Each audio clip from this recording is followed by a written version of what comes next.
Hello students, welcome to Mathematics with Shivani, and today we are going to start a new chapter, that is chapter 4 of your 12th standard maths, and chapter का नाम है जी determinants.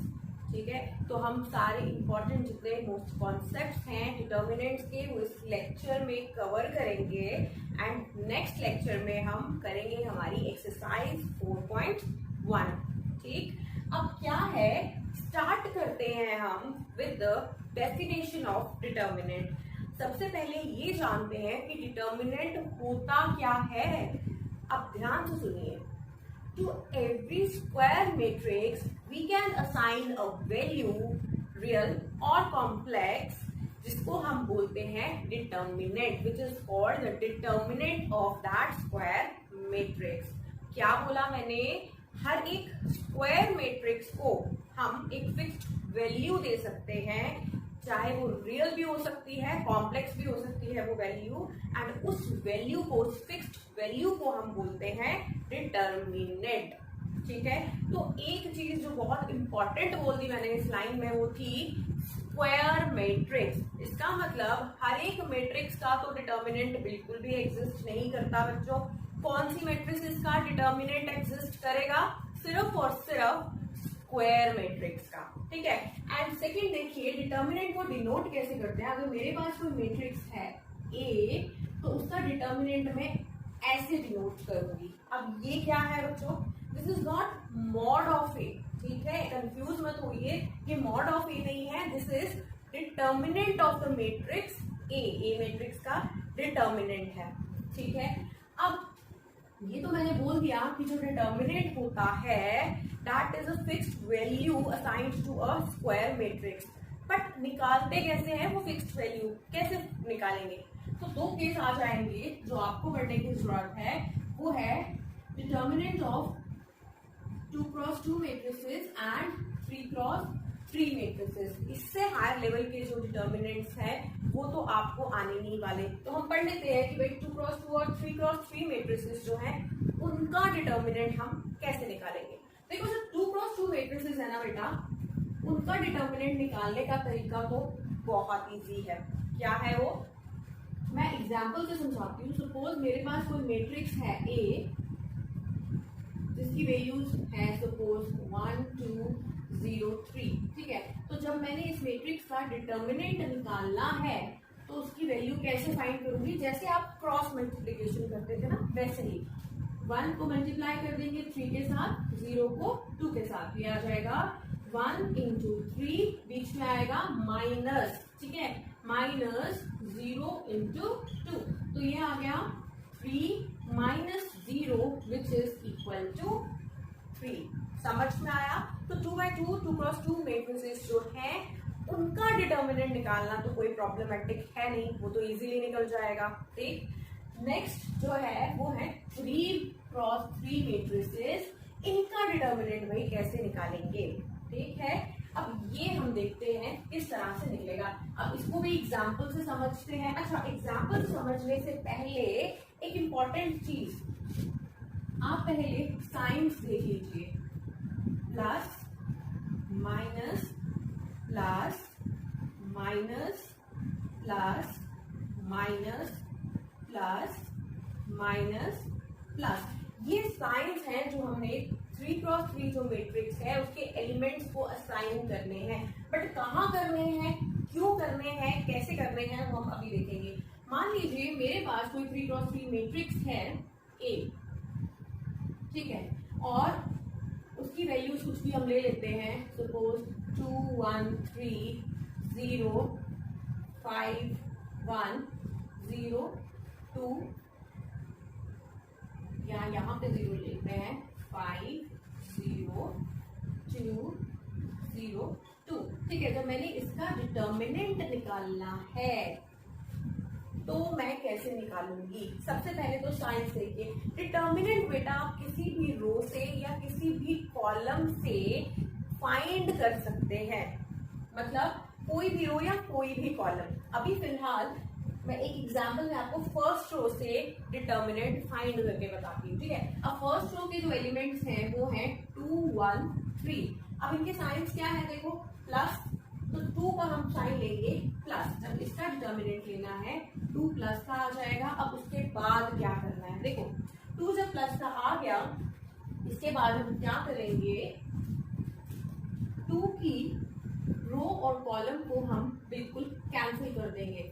ये इसकी रो है and ये इसका column है, इस रो में है 2 एंड इस कॉलम में है 2, ठीक है। अब इनको हम छोड़ देंगे, पीछे क्या बच गया, 0 1 0 2, ये 2 by 2 का मैट्रिक्स बच गया। तो ये हम इसका डिटर्मिनेंट ले लेंगे 0 1 0 2, ठीक है। क्या किया मैंने, 2 को लिया एंड जब 2 को लिख लिया उसके बाद उसका जो रो है और उसका वो जो कॉलम है वो छोड़ दिया एंड बाकी जो 2 क्रॉस 2 के मैट्रिक्स बच गई उसका डिटर्मिनेंट ले लिया, ठीक है। फिर उसके बाद हम क्या करेंगे, फर्स्ट रो में पहले मैंने 2 लिया, अब दूसरा कौन सा एलिमेंट है फर्स्ट रो में, 1, बट 1 का साइन क्या आएगा, नोटेशन के अकॉर्डिंगली माइनस 1। अब वैसा ही हम 1 के साथ करेंगे, 1 का जो रो है उसको छोड़ देंगे एंड 1 के कॉलम को भी हम छोड़ देंगे, ठीक है। जब इसके रो को और कॉलम को छोड़ दिया, पीछे कौन से एलिमेंट्स बच गए, 5 1 2 2, 5 1 2 2, ठीक है। ये भी 4 एलिमेंट्स बच गए। अब जब 1 भी हो गया, 1 के बाद फर्स्ट रो में और कौन सा एलिमेंट है बेटा, कौन सा एलिमेंट दिख रहा है आपको, 3। अब 3 जो है उसका साइन क्या आएगा, पॉजिटिव आएगा, तो +3। अब 3 की बारी आ गई, 3 का भी हमने रो छोड़ दिया एंड 3 का भी हमने कॉलम भी छोड़ दिया, उसके एलिमेंट्स को छोड़ दिया। पीछे क्या बच गया जी, 5 0 2 0, 5 0 2 0। अब इसको हम एक्सपैंड कर लेते हैं। जब मैंने इसको एक्सपैंड किया तो ये आ गया, देखो 0 into 2 is 0 minus 0 into 1 is 0, ये तो 0 ही बन जाएगा, -1। अब इसको देखो, 5 2s are 10 minus 2 1s are 2 plus 3, 5 zeros are 0 minus 2 zeros are 0, ठीक है बच्चे। तो क्या आ गया जी आपके पास, ये चीज आ गई। अब इसको जब आप एक्सपैंड करोगे, 2 into 0 0 minus 10 minus 2 is 8 plus 3 into 0 is again 0, तो वैल्यू जो आ गई आपके पास वो आ गई है -8।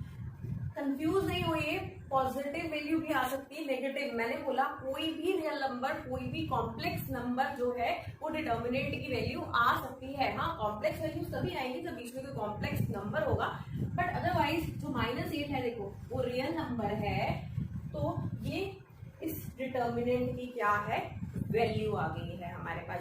अभी मैंने कैसे एक्सपैंड किया इसको, मैंने फर्स्ट रो से एक्सपैंड किया, बट आप कैसे एक्सपैंड करेंगे, मैंने जान के डेलिबरेटली ये 2 जीरोस लिखे हैं, आप उस रो या उस कॉलम से एक्सपैंड करिए बेटा जिसमें मैक्सिमम नंबर ऑफ जीरोस हो, ठीक है, तो इजी हो जाएगा आपका। वैसे तो यहाँ ये भी करना बहुत इजी था, बट आप और देखो।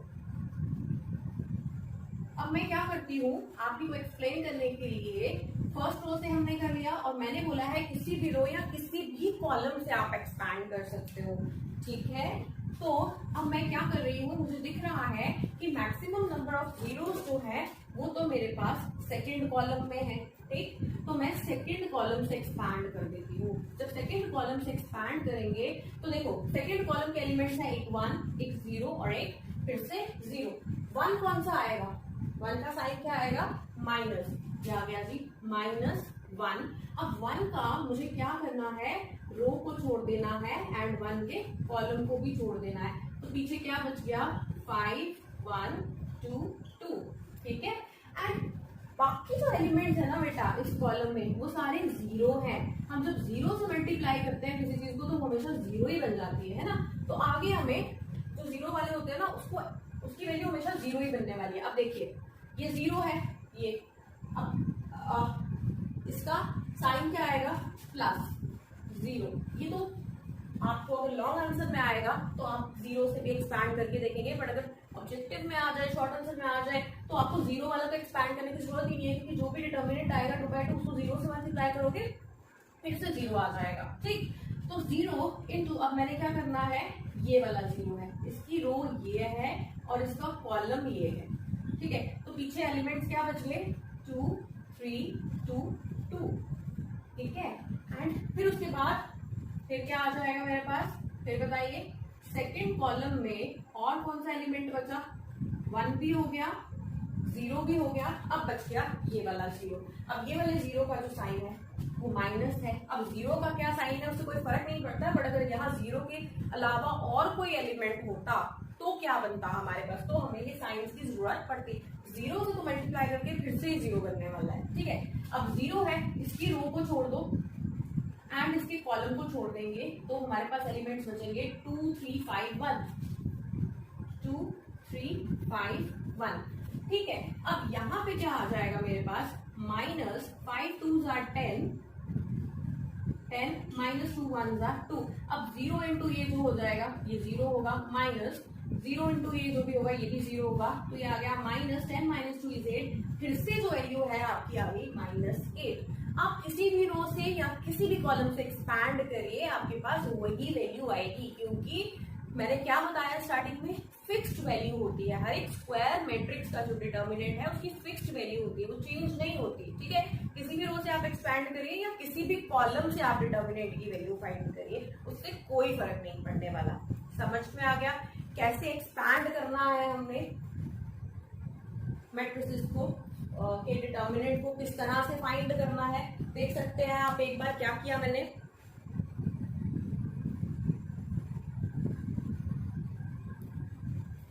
अब नेक्स्ट चीज मैं बताने वाली हूँ आपको जो बहुत इंपॉर्टेंट है, जो क्रक्स है इस लेक्चर का, that is about the properties of determinant. Determinants की क्या क्या प्रॉपर्टीज होती है, ये बहुत इंपॉर्टेंट है एंड इसके ऊपर एक पूरी एक्सरसाइज बेस्ड है और क्वेश्चंस तो डेफिनेटली आने वाले हैं उस एक्सरसाइज में से। तो हम समझते हैं अच्छी तरह की क्या होती है जी हमारी प्रॉपर्टीज। ठीक, बेटा जो फर्स्ट प्रॉपर्टी है आपकी वो ये कहती है determinant of A transpose is equal to determinant of A। मतलब कोई जो मैट्रिक्स है उसका और उसके ट्रांसपोज का जो डिटर्मिनेंट है उनकी सेम वैल्यू होगी।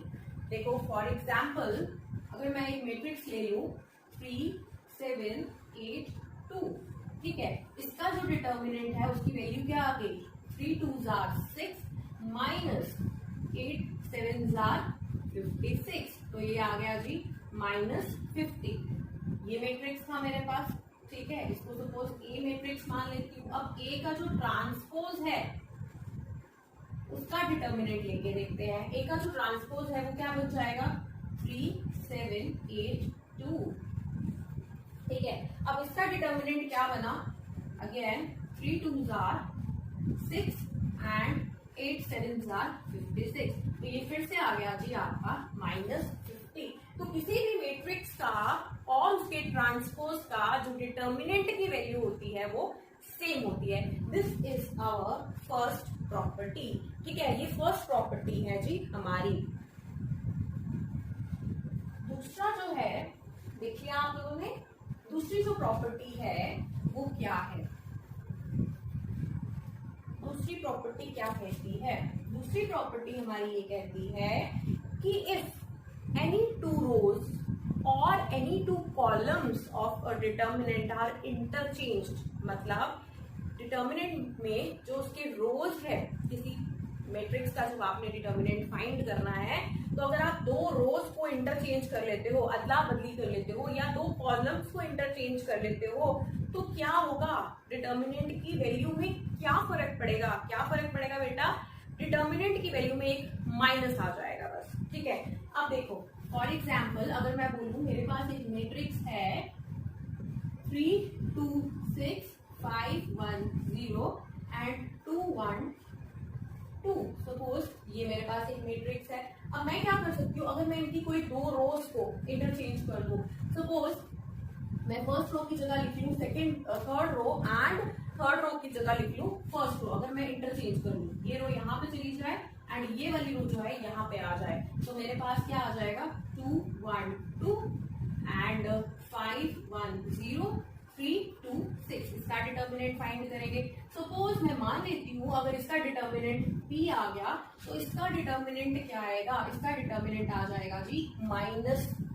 ठीक है, वैसे ही अगर मैं दो कॉलम्स को इंटरचेंज कर लेती, कोई भी दो कॉलम्स को, तो भी क्या होता, डिटर्मिनेंट की वैल्यू में क्या लग जाता है, माइनस लग जाता। समझ में आ गया आपको ये दो प्रॉपर्टीज? ध्यान से देख लीजिए फिर से। क्या किया मैंने, फर्स्ट रो की जगह लिख लिया third row and third row की जगह लिख लिया फर्स्ट रो। ठीक है, ऐसे लिख भी सकते हैं statement, if any two rows और columns of a determinant are interchanged then what happens. तो क्या होगा, क्या हो जाएगा, इसकी वैल्यू क्या हो जाएगी, उसकी वैल्यू में क्या लगना चेंज करिए तो क्या होगा, the sign of its determinant, ठीक है,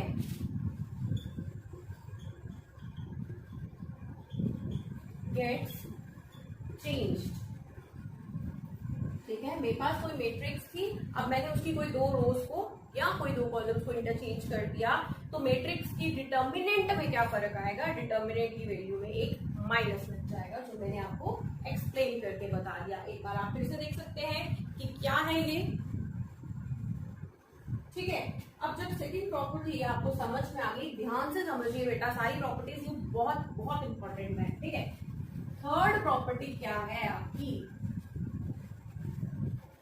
थर्ड प्रॉपर्टी आपकी कहती है if any two rows or columns of a determinant are identical, ठीक है, then its value is equal to 0। ध्यान से देखो मैंने क्या लिखा है बेटा, कि अगर कोई मैट्रिक्स ऐसी दी हुई है आपके पास जिसके कोई दो रोज या दो कॉलम्स जो है बच्चे उनको आइडेंटिकल है, तो क्या होगा, तो क्या है कि उसके डिटर्मिनेंट की जो वैल्यू है वो 0 हो जाएगी। ठीक है, फॉर एग्जाम्पल अगर सपोज मैं कोई मैट्रिक्स देख लूं 1 1 2 3 1 5 1 1 2, अब अगर मैंने इसका डिटर्मिनेंट कैलकुलेट करना है तो आप देखो फर्स्ट रो एंड जो थर्ड रो है सेम है, जुड़वा, ठीक है, एक जैसी है। अगर ये एक जैसी है तो इसके जो डिटर्मिनेंट की वैल्यू है वो निकालने की जरूरत नहीं है, वो डायरेक्टली क्या हो जाएगी, 0 हो जाएगी बेटा। सिमिलरली क्या होता है कि अगर मैट्रिक्स में कोई एक पूरी की पूरी रो या पूरा का पूरा जो कॉलम है, ठीक है, वो 0 हो तो भी डिटर्मिनेंट की वैल्यू डायरेक्टली क्या हो, आप पुट कर दोगे 0 हो जाती है। ठीक है, समझ में आ गई आपके पास। आपको प्रॉपर्टी नंबर 3 देख सकते हैं आप,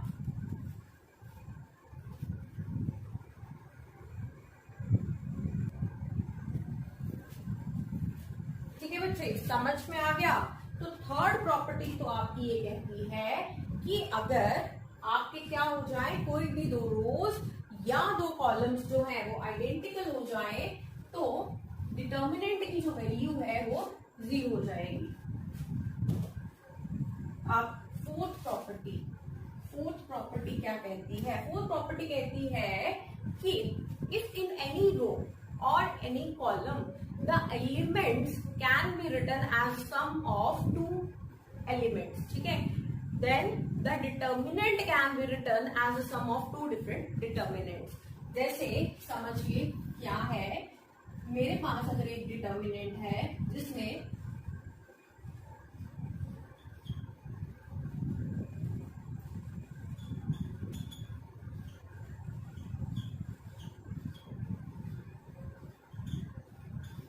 ठीक है, ये डिटर्मिनेंट है अब मेरे पास क्या था प्रॉपर्टी में कि अगर किसी एक कॉलम में या किसी एक रो में जो एलिमेंट्स हैं वो सम ऑफ टू एलिमेंट्स के बराबर हैं। जैसे फर्स्ट कॉलम में आप देखिए, फर्स्ट कॉलम को मैं लिख रही हूँ a1 plus x, then a2 plus y, a3 plus z। इस कॉलम के जो एलिमेंट्स हैं they are the sum of two different elements, है ना।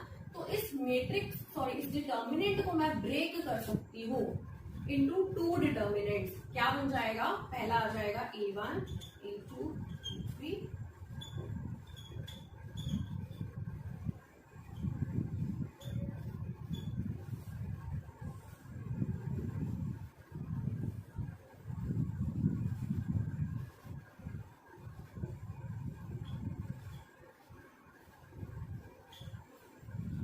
अब देखिए बच्चे, देखिए ध्यान से मैंने क्या किया।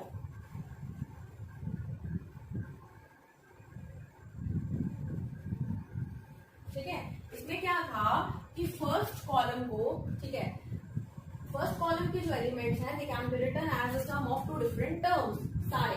तो ये जो डिटर्मिनेंट है ये दो डिटर्मिनेंट्स में ब्रेक हो गया, राइट। एक ये डिटर्मिनेंट बन गया एंड एक ये वाला डिटर्मिनेंट बन गया। आपको आप इस तरह से डिटर्मिनेंट को ब्रेक कर सकते हो। देखो मैट्रिसेस के साथ कंफ्यूज मत होना।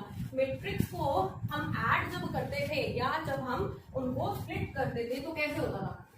फॉर एग्जाम्पल मेरे पास आ जाता था एक matrix a1, a2, b1, b2 plus में करती थी जब c1, c2, d1, d2 matrix में। तो क्या होता था, जब ऐड होते थे तो सारे कॉरस्पॉन्डिंग एलिमेंट्स ऐड हो जाते थे। a1 plus c1, b1 plus d1, a2 plus b2, c2 plus d2, है ना, ऐसे ऐड होते थे। और अगर इस मैट्रिक्स के एलिमेंट्स, इस मैट्रिक्स के मुझे दो मैट्रिसेस बनाने हैं तो मुझे हर एक एलिमेंट को जो है वो अलग अलग करना पड़ेगा। क्या हो जाएगा, इसका क्या बनता था जी, फिर से यही बन जाएगा, है ना। दो अलग अलग मैट्रिसेस बनेंगे मगर हर एक एलिमेंट जो है that can be written, that has to be written as a sum of two different element. मतलब मैट्रिक्स के हर एक एलिमेंट को अगर आप लिख सकते हैं as a sum of two different terms तो ही आप उसको मैट्रिक्स को लिख सकते हैं as a sum of two matrices, ठीक है। पर डिटर्मिनेंट में ऐसा नहीं होता। डिटर्मिनेंट में क्या है, किसी एक रो या किसी एक कॉलम के अगर एलिमेंट्स को आप लिख सकते हैं as a sum of two different terms तो आप जो डिटर्मिनेंट है इसको लिख सकते हैं as a sum of two different determinants. बात समझ में आ गई आपको। This was our property number 4, right. Property number 5 की बात करते हैं।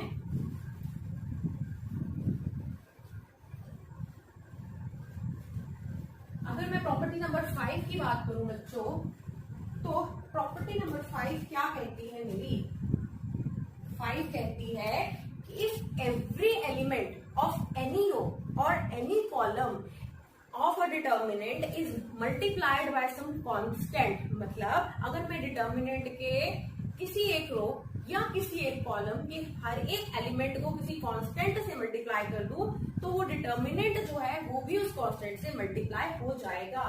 इफ एनी रो और column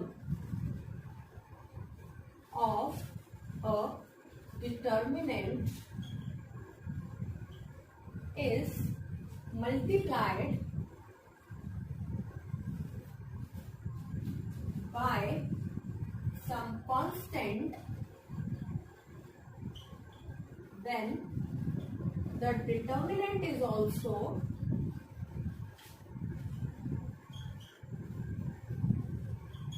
multiplied by that constant। अब इसको ध्यान से समझिए, बहुत इंपॉर्टेंट प्रॉपर्टी है।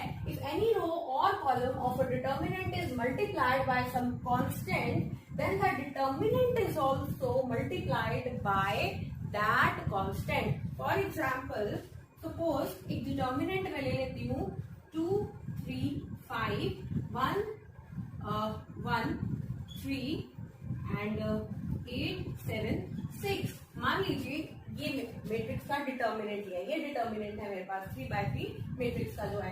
अब सपोज इसकी वैल्यू जो है वो के है, कुछ भी वैल्यू, ठीक है, सपोज के आ जाती है, जब मैं इसके डिटर्मिनेंट की वैल्यू फाइंड करती हूँ, सपोज कुछ भी आगे के आ गई, ठीक है, तो क्या है, ये क्या बोल रहा है कि अगर मैं इसके किसी रो या किसी कॉलम को किसी कांस्टेंट से मल्टीप्लाई कर दूं, फॉर एग्जांपल अगर मैं कहती हूँ कि मुझे जो सेकंड रो है उसको 3 से मल्टीप्लाई करना है, 3 से मल्टीप्लाई करना है, अगर मैं इसे सेकंड रो को 3 से मल्टीप्लाई कर दूं तो इसके एलिमेंट्स क्या बन जाएंगे, ये 3 बन जाएगा, ये 3 बन जाएगा, और ये क्या बन जाएगा, 9 बन जाएगा, ठीक है, 3 3 9 बन गया।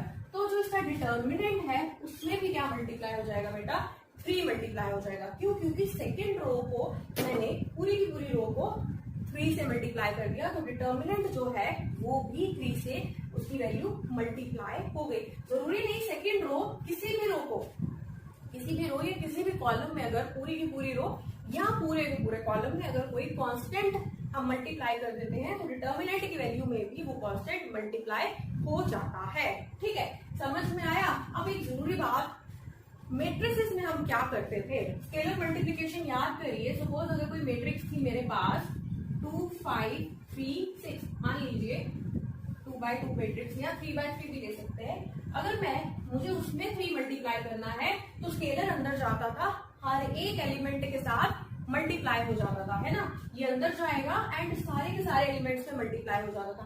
पर डिटर्मिनेंट में हम क्या करते हैं, सारे एलिमेंट्स में मल्टीप्लाई नहीं होता। देखो अगर मैंने डिटर्मिनेंट को 3 के साथ मल्टीप्लाई किया तो ये 3 अंदर जाएगा, ठीक है, 3 अंदर जाएगा, 3 को अगर सपोज ये वाला डिटर्मिनेंट लिख लेती हूँ, 2 3 5 1 1 3 8 7 6, अब ये 3 अंदर जाएगा तो क्या करेगा, हर एक एलिमेंट से मल्टीप्लाई होगा, नो, वो किसी एक रो या किसी एक कॉलम के एलिमेंट्स के साथ मल्टीप्लाई हो जाएगा, ठीक है। जैसे ये अंदर गया और मैंने इसको क्या किया था, सेकेंड रो में मल्टीप्लाई कर दिया था, सेकेंड रो में मल्टीप्लाई होने के बाद ये बन गया 3 3 9 8 7 6, ठीक है, समझ में आया।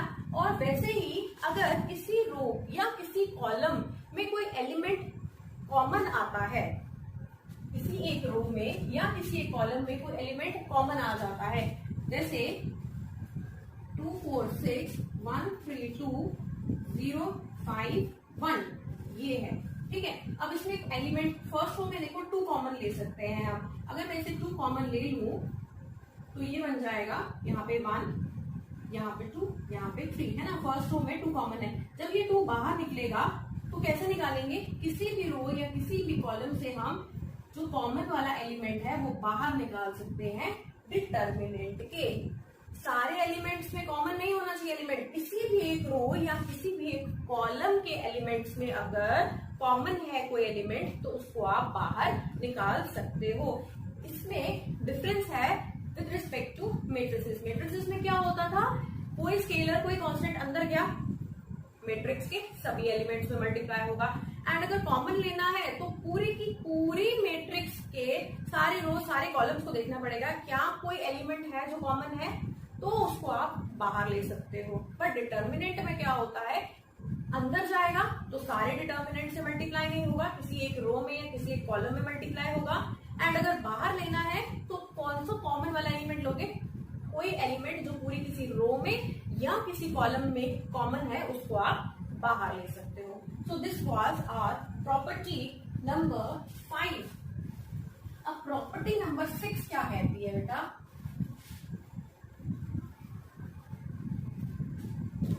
प्रॉपर्टी नंबर 6, प्रॉपर्टी नंबर 6 बहुत इंपॉर्टेंट है, बहुत ध्यान से देखिए।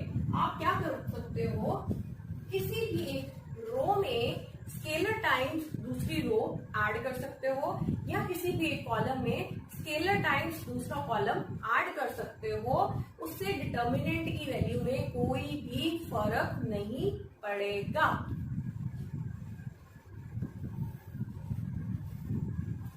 If we add to any row or column scalar या constant, times any other row or column where the value of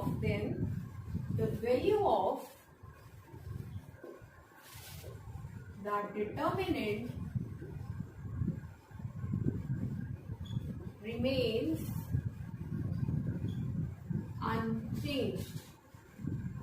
ठीक है बेटा, क्या लिखा है? If we add to any row और column scalar times any other row or column, then the value of the determinant remains unchanged. For example, अगर मैं एक मैट्रिक्स लिख लेती हूँ 2 3 1 5 1 8 3 2 6, ठीक है, ये डिटर्मिनेंट है. अब इस डिटर्मिनेंट में क्या है? अगर मैं कोई ऑपरेशन लगा लूं, जैसे row 1 going to row 1 plus 3 times row 3, तो क्या बन जाएगा मेरे पास? देखो रो 1 चेंज हो रही है ना, रो 2 और रो 3 तो चेंज नहीं हो रहे ना. तो 5 1 8 3 2 6. अब रो 1 में क्या करना है? 3 टाइम्स रो 3 ऐड कर देना है. 2 प्लस 3 3 9, 9 प्लस 2 कितना हो गया बेटा? 11. 3 प्लस 3 2 6, 6 प्लस 3 इज 9, ठीक है.